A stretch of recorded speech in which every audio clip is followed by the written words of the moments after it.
محترم دوستوں، بزرگوں، بچوں، بھائیوں، بہنوں، السلام علیکم ورحمۃ اللہ وبرکاتہ۔ امید ہے آپ لوگ خیریت سے ہوں گے۔ اللہ کی بارگاہ میں دعا ہے اللہ تبارک و تعالیٰ آپ کو اور بھی خوش رکھے، دین و دنیا کی دولت سے مالا مال فرمائے، آمین یا رب العالمین۔ مفتی سلمان ندوی صاحب کا بیان سنیں رمضان کے تعلق سے، آپ بیان ضرور سنیں، انشاءاللہ ضرور سنیں آپ۔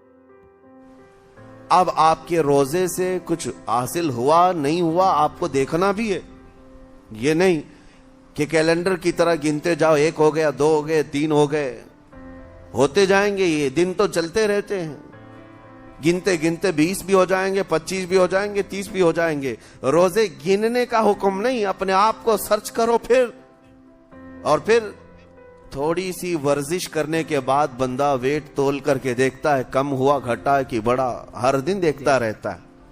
ہاں، ورزش کرنے کے بعد پھر ناپ کر کے دیکھتا ہے میرے جسم کا وزن کتنا گھٹا کتنا بڑا۔ ویٹ گین کرنے والے، ویٹ لاس کرنے والے دونوں بھی برابر چیک کرتے رہتے ہیں۔ روزہ رکھنے کے بعد تمہیں خود کو بھی چیک کرنا چاہیے کہ میرے اندر اب تبدیلی آئی یا نہیں آئی۔ ایک روزہ رکھا اور پھر رات کو تراویح میں کھڑا ہوا، میرے اندر بدلاؤ کتنا ہے؟ کیا اب اللہ کی آیات قرآن کی سنتا ہوں، میرے آنکھوں سے آنسو آ جاتے ہیں؟ اگر آ گئے ہیں تو اس کا مطلب ہے کہ دل نرم ہو گیا، اس روزے نے اثر دکھانا شروع کیا، اور پھر ویسے کا ویسا ہے، تو اس کا مطلب ہے کہ آپ کے روزے سے آپ کو تقوی نہیں مل رہا ہے، آپ کو تقوی نہیں مل رہا۔ خوف خدا جب آتا ہے تو انسان کا دل موم ہو جاتا، نرم ہو جاتا ہے، اور اللہ کے عذابات سے، جہنم کے خوف سے، قبر کی سختیوں سے وہ رو پڑتا ہے، اس کی آنکھیں بہنے لگ جاتی ہیں۔ اور جب دل سخت ہوتا ہے پتھر کی طرح، تو اسے نہ اللہ کی آیتیں رلاتی ہیں، نہ آخرت کا تصور اسے ہلاتا ہے۔ اسی لیے قیامت کے دن کے بارے میں آپ کو بتاؤں، نبی پاک صلی اللہ تعالی علیہ وسلم کی امت کی طرف جہنم کی آگ شعلے لپکاتے ہوئے بڑھتی آ رہی ہوگی، بہت تیزی سے۔ قریب ہے کہ وہ جہنم کی آگ سب کو اپنے لپیٹ میں لے لے۔ وہاں کھڑے ہوئے بہت سارے لوگ اپنے اپنے اعمال کا صدقہ پیش کرنے لگے۔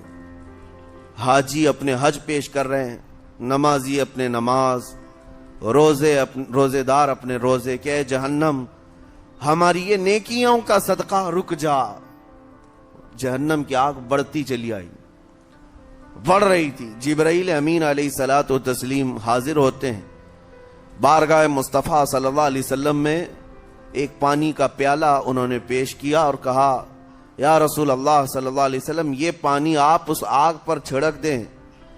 نبی پاک صلی اللہ تعالی علیہ وسلم نے وہ پانی اس آگ کی طرف پھینکا تو آگ دور چلی گئی، جو جہنم کی آگ اچانک بجھ گئی، کافی دور چلی گئی، جو امت کی طرف لپک رہی تھی۔ رسول رحمت صلی اللہ تعالی علیہ وسلم نے پوچھا جبرائیل سے، یہ اتنا اثردار پانی ہے کون سا؟ یہ جبرائیل امین عرض کرتے ہیں یا رسول اللہ، یہ آپ کے ان امتیوں کے آنسوؤں کا پانی ہے جو رات کھڑے ہو کر اپنے رب کے خوف سے رویا کرتے تھے۔ وہ اللہ کے خوف سے تھر تھراتے تھے، ڈر کر کے ان کے آنکھوں سے جو آنسو آتے۔ جبرائیل امین کہتے ہیں میں نے وہ آنسو جمع کر رکھے تھے اور وہ آج میں نے آپ کے سامنے پیش کیا۔ ایک آنسو کا قطرہ جہنم کی آگ بجھانے کے لیے کافی ہے۔ موتی سمجھ کے شان کریمی نے چن لیے قطرے جو گرے تھے عرق انفعال کے۔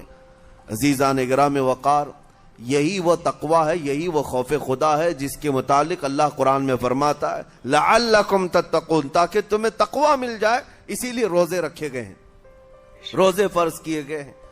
تمہارا دل اگر سخت کا سخت ہی رہ گیا تو روزے اثر نہیں کر رہے ہیں، روزے اثر نہیں کر رہے۔ اور ظاہر سی بات ہے کاموں میں برکت نیت سے ہوتی ہے، کسی بھی عمل میں برکت اچھی نیت سے ہوتی ہے۔ اگر کوئی روزہ اس لیے رکھ رہا ہے، جیسے بہت سارے فائدے گنائے جاتے ہیں نا، روزہ رکھنے سے کینسر نہیں ہوتا، روزہ رکھنے سے جسم کے فاسد مادے ختم ہو جاتے ہیں، نکل جاتے ہیں، ڈاکٹرز بھی مشورہ دیتے ہیں مہینے میں 1 مرتبہ، ہفتے میں 1 مرتبہ باڈی کو فری چھوڑنا چاہیے۔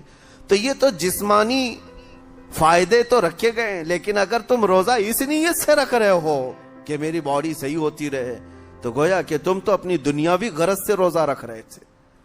یہ فائدے تو ملنا ہی ملنا ہے، یہ فائدے یوں بھی ملیں گے اللہ تعالیٰ کی طرف سے آپ کو، لیکن نیت وہ نہیں۔ روزہ رکھنے کی نیت یہ ہو کہ میرا رب مجھ سے راضی ہو جائے بے شک۔ اور مجھے رب تبارک و تعالیٰ کا خوف اور تقوی حاصل ہو جائے۔ اللہ ہمیں اس پر عمل کرنے کی توفیق عطا فرمائے۔ جہاں جہاں مسلمان بھائی پریشان حال ہیں، سب کی تو پریشانی کو دور فرمائے۔ یا اللہ مفتی سلمان الدی صاحب کو باعزت رہائی عطا فرما۔ جو لوگ اس ویڈیو کو دیکھ رہے ہیں، یا اللہ جو بھی پریشان حال ہیں، سب کی تو پریشانیوں کو دور فرمائے۔ یا اللہ جو بیمار ہیں سب کو شفا عطا فرما۔ جو قرض دار ہیں، یا اللہ تو انہیں قرض سے بری فرما۔ السلام علیکم ورحمۃ اللہ وبرکاتہ۔